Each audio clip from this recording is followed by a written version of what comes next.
முதல் வாசகம். அரசர்கள் 2ஆம் நூலிலிருந்து வாசகம். செதேக்கியாவினது ஆட்சியின் 9ஆம் ஆண்டு 10ஆம் மாதம் 10ஆம் நாளில் பாபிலோனிய மன்னன் நெபுகத்நேசர் தன் எல்லா படைகளோடு எருசலேமுக்கு எதிராக வந்து பாளையம் இறங்கி அதைச் சுற்றிலும் முற்றுகை தளம் எழுப்பினான். இவ்வாறு அரசன் செதேக்கியா ஆட்சியேற்ற 11ஆம் ஆண்டு வரை நகர் முற்றுகைக்கு உள்ளாகியிருந்தது. அவ்வாண்டு 4ஆம் மாதம் 9ஆம் நாள் நகரில் பஞ்சம் கடுமையாயிற்று. நாட்டு மக்களுக்கு உணவே கிடைக்கவில்லை. அப்பொழுது நகர் மதிலில் ஒரு திறப்பு உண்டாக்கப்பட்டது. போர் வீரர் அனைவரும் அரச பூங்காவின் 2 மதில்களுக்கு இடையே அமைந்த வாயில் வழியாக அராபாவை நோக்கி இரவில் ஓடினர்.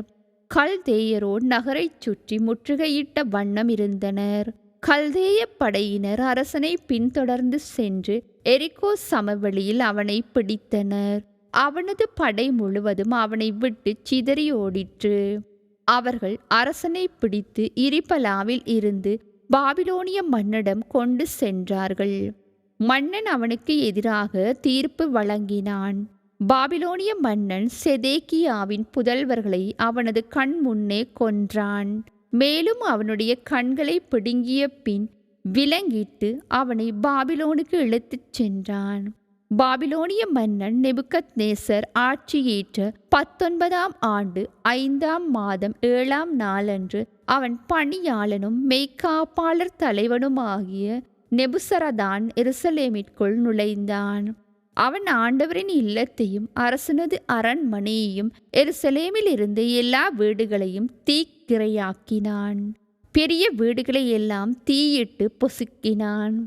மெய்க்காப்பாளர் தலைவனுடன் இருந்த கல்தேயரின் படையினர் எருசலேமை சுற்றிலும் இருந்த மதில்களை தகர்த்தெறிந்தனர்.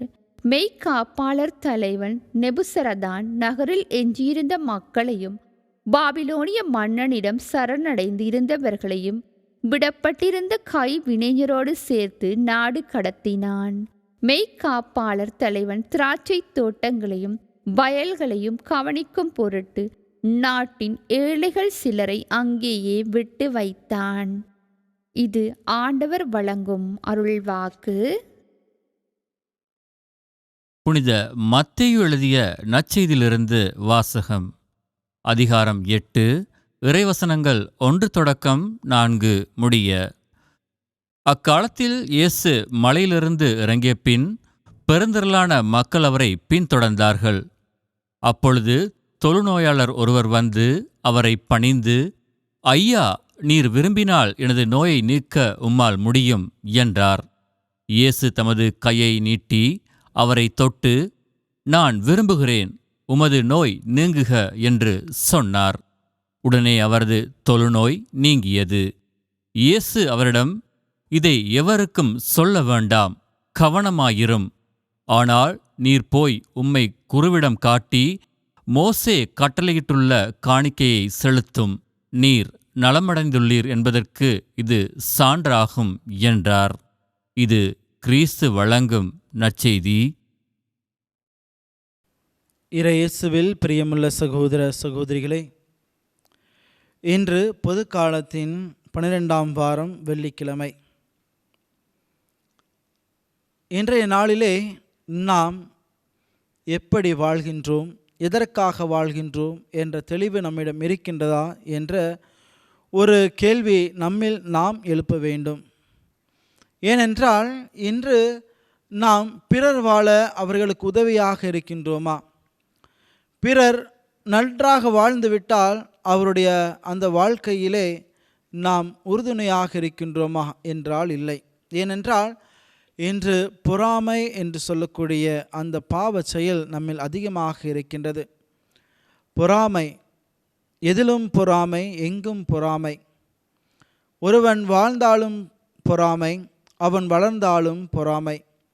இப்படிப்பட்ட சூழலில்தான் இன்று இயேசுனுடைய இந்த வாழ்க்கை என்பது நமக்கு பிறர் வாழ தன்னை இழக்க இயேசு பணித்த அந்த நிகழ்வு நம்மில் இருக்க வேண்டும். ஏனென்றால் தொழுநோயாளர் அவர் தொழுநோயுற்றிருக்கின்றார்.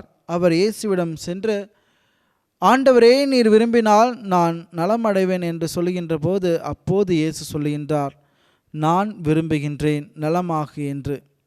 நான் விரும்புகின்றேன் நலமாகு என்று சொல்லுகின்ற இந்த வார்த்தை ஒரு மிகப்பெரிய ஒரு வார்த்தை அன்பார்ந்தவர்கள். ஏனென்றால் எந்த ஒரு தன்னலமற்ற ஒரு வார்த்தையாக இருக்கின்றது. இதிலே உண்மைத்தன்மை நிறைந்து இருக்கின்றது. யதார்த்தம் என்பது இதிலே முழுமையாக இருப்பதை பார்க்கின்றோம்.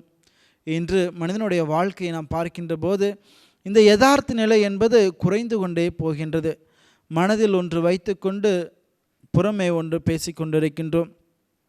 நாம் பல நேரங்களில் மனிதர்களிடம் சென்று நல்லா இருக்கிறீங்களா அப்படின்னு சொல்லி கேட்டால் கேட்பது மட்டும்தான். ஆனால் மனதுக்குள்ளே இவன் நாசமாக போனோம் அப்படிங்கிற அந்த மனநிலையோடு தான் நாம் வாழ்ந்து கொண்டிருக்கின்றோம்.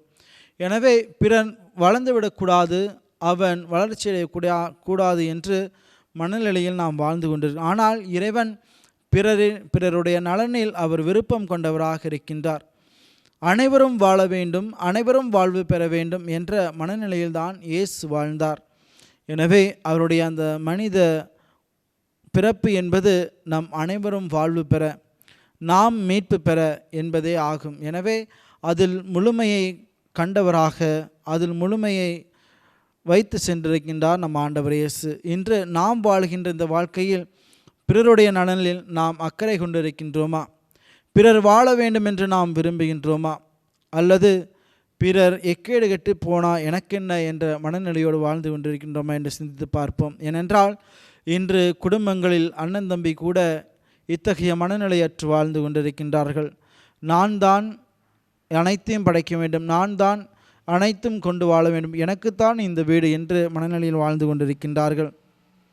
எனவே அன்பார்ந்தவர்களே, நாம் நம்முடைய வாழ்க்கையில் பிறருக்காக வாழ்வோம், பிறரை வாழ வைப்போம். ஆமேன்.